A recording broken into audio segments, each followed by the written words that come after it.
Salve, salve, galerinha esperta! Tudo bem? Saulinho, professor de Geografia, equipe Dáscalos aqui na área. Fez o Enem? Vamos resolver juntos as questões do Enem? Não fez o Enem? Quer se preparar? Quer ver como estão sendo cobrados os vestibulares e o Enem? Galera, isso faz parte do processo de ensino e aprendizado. Muita gente estuda com as resoluções dos outros exercícios. Então, resolver o exercício também é fonte de aprendizado, fonte de ensino. Então, você que vai estar preparando aí para o próximo vestibular, para o próximo Enem, também é fundamental ficar conosco até o final, que nós vamos resolver as questões de geografia do Enem. Tá bom?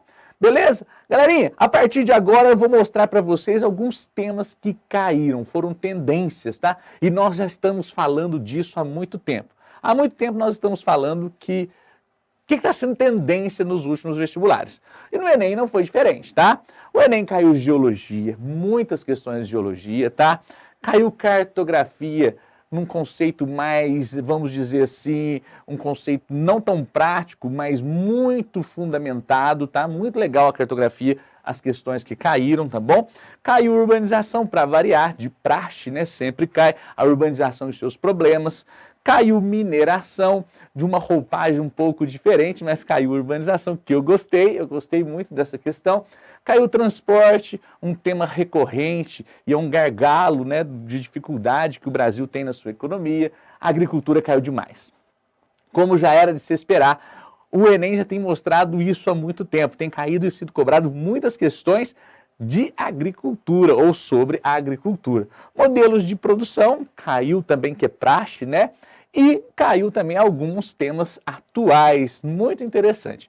Galerinha, a partir de agora eu vou ficar num quadradinho, vamos lá colocar no quadradinho, aqui estou eu no quadradinho, e aqui ao lado nós vamos resolver as questões, tá bom? Então, fiquem atentos aí que nós vamos aparecer as questões, vai aparecer as questões ao lado e nós vamos resolver junto. Professor, mas de qual prova que você vai resolver? Galera, eu não atentei aqui, não quero ficar preso em um tipo de correção ou outro, e sim as questões, tá? Então você que fez o vestibular aí, que você que fez o Enem, preste atenção nas questões, busque lá qual a prova, qual o número de questão que é da sua prova, tá bom?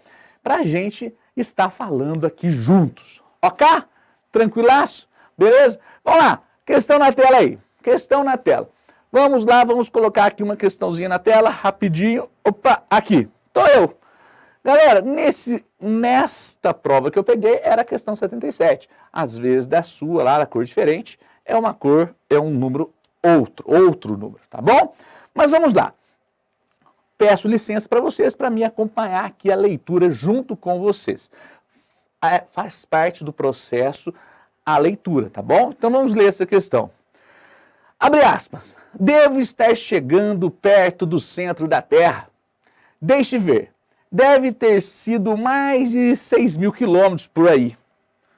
Como se vê, Alice tinha aprendido uma porção de coisas desse tipo na escola, embora essa não fosse uma oportunidade lá muito boa de demonstrar seus conhecimentos, já que não havia ninguém por perto para escutá-la.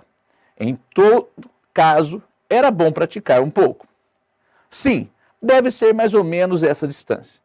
Mas então qual seria a latitude e longitude? Olha que interessante, galera. Vou pegar o marca-texto aqui e vou colocar latitude e longitude que estou. Aí está a chave para responder essa questão. Um texto falando da Alice, né, que estava um pouco perdida, né? Então ela queria se localizar, né? Ela queria ver onde que ela estava, latitude e longitude. Alice não tinha a menor ideia do que fosse latitude e longitude. Achou que eram palavras imponentes. Alice! Alice nos Países das Maravilhas. Eu adoro Alice. Galerinha, o texto descreve uma confusão da personagem em relação ao quê? A Alice, desse texto, ela estava o quê? Perdida. Ela estava o quê? Desorientada. Ela não tinha o quê? Referências. Isso mesmo, ela não tinha referências, por isso ela falou latitude e longitude. Então, nesse texto aqui, é um texto muito interessante, falando de cartografia e falando de referências. Então, é um tipo de projeção cartográfica? Não é, Nós estudamos e temos muitos vídeos falando sobre projeções cartográficas. Não tem falado nada de projeção cartográfica nesse texto. Está falando sobre fuso horário? Não, não está falando de fuso horário. Se estivesse falando de fuso horário, nós íamos falar de longitude. Falou de latitude e longitude juntos, tá bom? Localização do norte magnético? Também não. Não está falando nada do norte magnético, mas está falando sim aos referenciais de uma posição relativa. Isso mesmo, referências, latitude e longitude, são eixos x e y que vai dar um ponto, que vai dar a localização exata onde você vai estar aqui na Terra. Então, referência, tá? Distorções das formas continentais? Também não. Olha que interessante essa questão, uma questão de cartografia, onde buscou a base, as referências latitudinais e longitudinais. Ok? Tranquilo essa questão? Ótimo, né? Vamos para a próxima? Vamos. Vamos lá. Na minha prova que eu peguei, está falando que a questão é 89. Na sua aí deve ser outra, tá bom? Fique à vontade, o que importa para nós aí é o tema, tá bom? A expansão das cidades. Oh, tema bom! Esse tema sempre costuma cair aqui. Urbanização. Olha aqui, eu sempre falei. Urbanização, aqui, urbanização. Olha lá.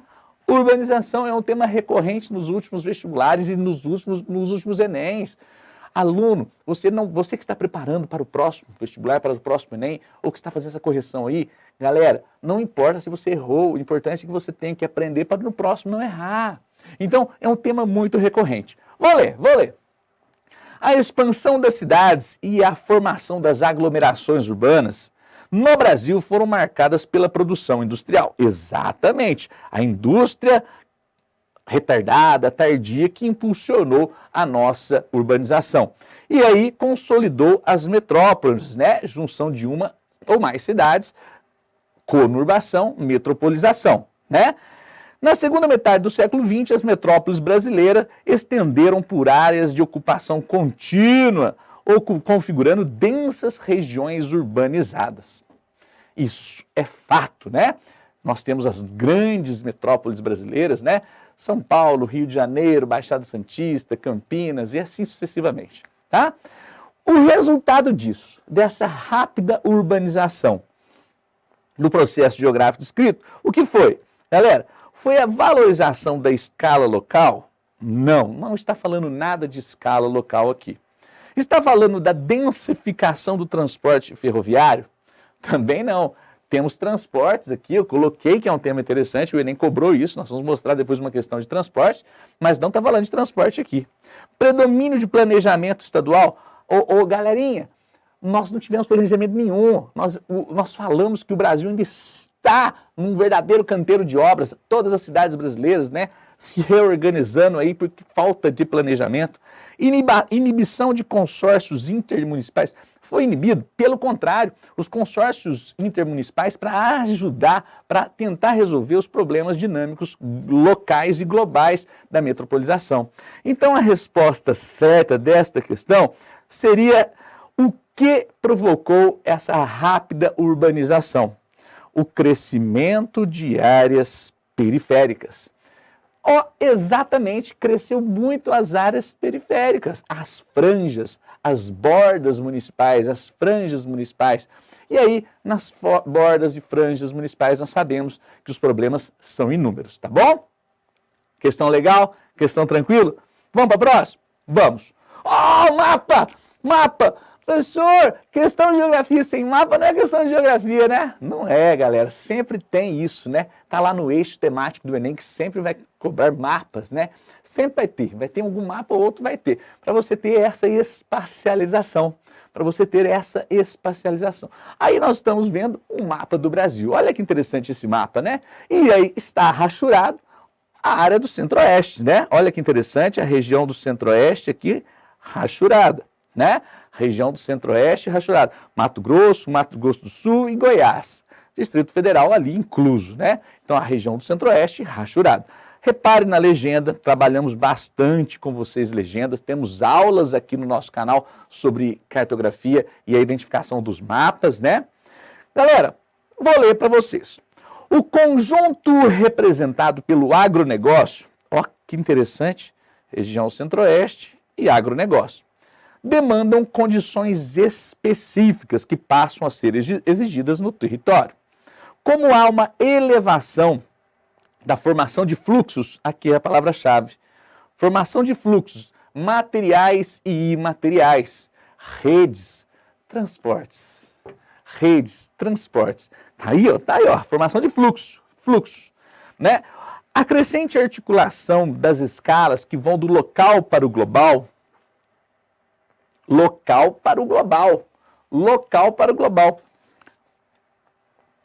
terminam por pressionar o Estado a agir, visando a instalação do território de fluxos diversos ou de fixos diversos, bem como a regulamentação específica. Galera, nós estamos falando aí da região centro-oeste. A região centro-oeste é uma das regiões onde desenvolvemos maior o nosso agronegócio, as maiores plantações monocultura destinadas à exportação estão ali na região centro-oeste, né? Então precisamos escoar. E aí, nesse mapa e na legenda está falando de rodovias longitudinais, rodovias diagonal, rodovia radial, tá tudo aí, tá tudo falando. Os modais, né? Tá falando ali que nós temos muitas rodovias. O mapa, no texto, né, se complementa indicando a expansão das rodovias, como se deu, né? A expansão das rodovias, o Estado pressionado a formação das rodovias para escoar a sua produção. Então, o mapa está falando o quê? Está falando da alteração da matriz econômica? Não está falando nada de alterar a nossa matriz econômica, que é o agronegócio na região centro-oeste. Matriz econômica na região centro-oeste é o agronegócio, não está falando nada de alterar. Está falando na substituição para o modal hidroviário? Galera, modal hidroviário nós vamos ter com grande pujança na região norte, hein? Na região norte, sim. Na região centro-oeste, não. Ainda nós temos muitas rodovias. A matriz de modal mais importante no Brasil ainda é as rodovias, tá? Um gargalo que temos que mudar e diversificar, né? Retração do contingente demográfico. Gente, está falando de população, não está. Esta questão não está falando de população, não está falando de demografia. Está falando de demografia aí? Não está, né? Projeção do escoamento produtivo. O Estado fica pressionado em construir mais rodovias, tanto longitudinal, diagonal, radial, para escoar a produção agrícola da região centro-oeste. Esta é a resposta correta, tá bom? Projeção do escoamento do setor produtivo, né? No caso das monoculturas destinadas à exportação. Estagnação das lavouras policultoras? Não. Está estagnado. Ali é monocultura, mas está estagnado? Não, estamos em pleno processo de expansão da nossa fronteira agrícola. Olha que interessante essa questão de transportes, tá? Galera, vamos para mais uma. Volta aqui para mim, volta para mim aqui, Deus, volta para mim. Pessoal, fique conosco, que nós vamos ao longo dos dias lançando mais e mais questões, para não ficar cansativo, tá bom? Às vezes não dá para falar todas as questões aqui, mas temos mais vídeos e ao longo da semana vamos postando. Serve para você oxigenar aí nos seus estudos, tá bom? Beleza? Volta aqui agora, vamos lá. Questão nova, questão novinha, vamos lá. Questão novinha. Olha que legal essa questão. Uma questão muito interessante. Questão de geopolítica. Eu posso falar para você que essa questão foi uma que eu mais gostei, galera. Mais gostei mesmo. Muito interessante essa questão que envolve Brasil e China. Nós sempre falávamos que ia cair algum tema sobre Brasil e China. Sempre estava falando, vai cair. Mas caiu de um tema tão interessante, com uma linguagem tão legal para você, estudante interessante, aprender isso. Eu gostei, bato palmas para essa questão. Uma das questões que eu mais gostei do Enem foi essa. Foi mesmo.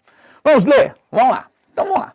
Galerinha, tá vendo a questão? Ai, professor, mas olha que texto, eu estava cansado. Gente, temos que ler, né? Temos que interpretar. Então eu vou ler junto com vocês. Nesta prova que eu peguei, a questão 72, na sua aí, fique à vontade. Vamos ver. Embora inegáveis os benefícios que ambas as economias têm oferido no intercâmbio comercial, o Brasil tem inteirado seu objetivo de desenvolver com a China uma relação comercial menos assimétrica. O que acontece? Espera aí, o Brasil tem uma relação comercial com a China, hein? A China é uma das potências mundiais.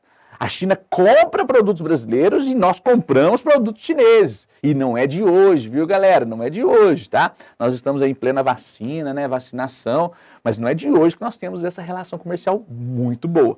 Só que aqui, nessa frase, falou que nossa relação está muito desigual. E e o objetivo do Brasil, diminuir essa assimetria, né?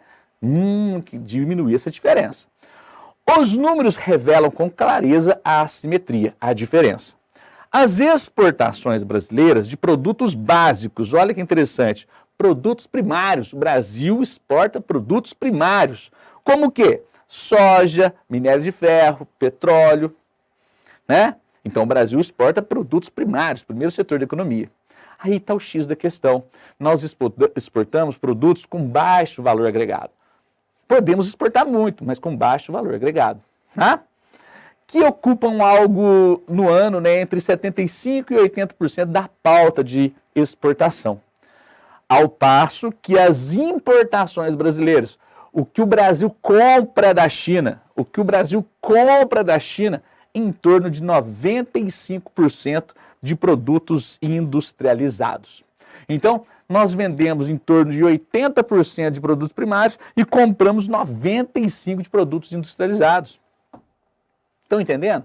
Então, tire essa ideia que a China é atrasada. A China é potência econômica, tem desenvolvido a sua técnica e tecnologia muito grande, tá? Então, nós compramos produtos industrializados da China, tá? Aí, ó, tá provando aí.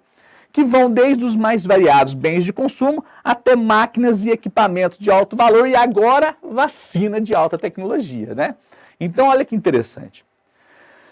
Entendeu o texto? Entendeu? Mostrou a clareza que nós vendemos e compramos? Mostrou. Tá claro aí, né? Agora vamos à pergunta. Uma ação estatal a longo prazo. O que o Estado brasileiro, e eu não estou falando governo, viu, gente? Não tem nada de polêmica. E governo é transitório. A questão está falando Estado. O que o Estado brasileiro, a longo prazo, poderia reduzir essa diferença na nossa balança comercial? O que o Estado brasileiro poderia fazer para reduzir essa desigualdade na nossa balança comercial a longo prazo? Gostou? O Estado brasileiro, independente dos governos, a longo prazo diminuir essa relação de comprar muitos produtos industrializados da China. Vamos lá? Para nós resolvermos essa questão de diminuir a desigualdade de produtos brasileiros e produtos chineses industrializados, o que nós tínhamos que investir a longo prazo? Expandir o setor extrativista? Não pode. Expandir o setor extrativista a longo prazo, nós vamos continuar vendendo produtos primários. Não, tá? Incrementar a atividade agrícola. Muitos alunos ficaram preocupados com essa questão, incrementar a atividade agrícola, né? Então essa aqui ficaria mais ou menos, mas em que sentido seria incrementar? Incrementar e aumentar a atividade agrícola? Aí não, nós estaríamos vendendo também produtos primários. Não, tá? Diversificar a nossa matriz energética? De maneira alguma, o texto não está falando em nenhum momento de matriz energética, podia eliminar essa. Mas nós a longo prazo, para termos produtos industrializados de alta tecnologia, temos que fortalecer a nossa pesquisa científica. Fortalecimento da nossa pesquisa científica, tá bom? Monitorar os nossos fluxos alfandegários? Não, a longo prazo não. Então, eu gostei muito dessa questão, volta aqui para mim, galera, volta aqui. Gostei muito dessa questão, uma questão falando da divergência, né, da assimetria nas relações comerciais do Brasil com a China. Galera, essas foram algumas questões de geografia do Enem. Nas próximas aulas retomaremos e falaremos mais questões do Enem 2020, tá bom? Um beijo no fundo do coração, abraços, até agora mesmo. Tchau, tchau!